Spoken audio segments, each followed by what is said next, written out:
తెలుసు.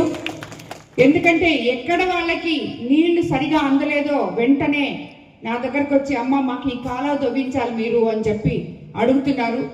దానికి అనుగుణంగా ప్రజాప్రతినిధులు కానీ ప్రభుత్వం తరఫున కానీ లేదు అది వీలు పడకుండా పక్షంలో విపిఆర్ ఫౌండేషన్ ద్వారా కానీ ఇమీడియట్గా రైతులకి అండగా నిలబడుతున్నాం. ఇవన్నీ ఒక ఎత్తైతే మనం గత 6 నెలల క్రితం మనం పంట మొత్తం కొలిసి అమాలీలతో సహా మన రైతన్నల అకౌంట్లో డబ్బులు జమ చేయడం జరిగింది.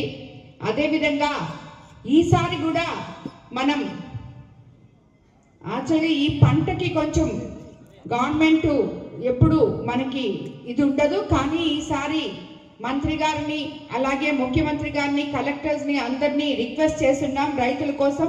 తప్పకుండా ఈసారి కూడా నెల్లూరు జిల్లాకి మాకు కొంచెం హెల్ప్ చేయాలని చెప్పి, లేదంటే రైతులు చాలా నష్టపోతారని చెప్పి మనం ఆల్రెడీ అర్జీలు కూడా ఇవ్వడం జరిగింది.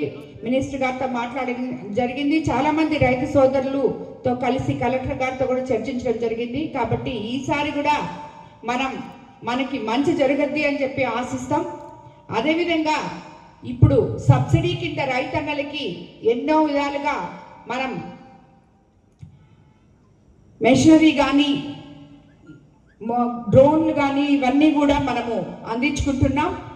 అదేవిధంగా రైతు సోదరులకి ఎప్పటికప్పుడు అవేర్నెస్ ప్రోగ్రాంలు కండక్ట్ చేసి చిన్న సన్నకారు రైతులకు కూడా ఎటువంటి ఇబ్బందులు లేకుండా వ్యవసాయ అధికారులు కూడా సహకరిస్తున్నారని నేను అనుకుంటున్నాను. ఎందుకంటే వాళ్ళకి చాలాసార్లు మనం ప్రతి మండలంలో కూడా అవేర్నెస్ ప్రోగ్రాం పెట్టి చిన్న చిన్న పంటలు వేసుకునే రైతులకి వాళ్ళకి మీరు అండగా ఉండాలని చెప్పి చెప్పడం జరిగింది. సో అవి కూడా మీకు అన్నీ అందుతున్నాయని అనుకుంటున్నాను.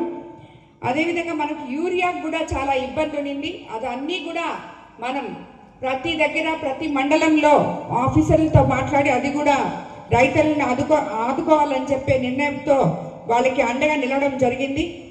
గతంలో వరి రైతులకు గిట్టుబాటు ధర దక్కడమే గగనంగా ఉండేది గత ప్రభుత్వాల్లో, కానీ ఇప్పుడు రైతుకి గిట్టుబాటు ధర ఇవ్వడమే కాకుండా వచ్చిన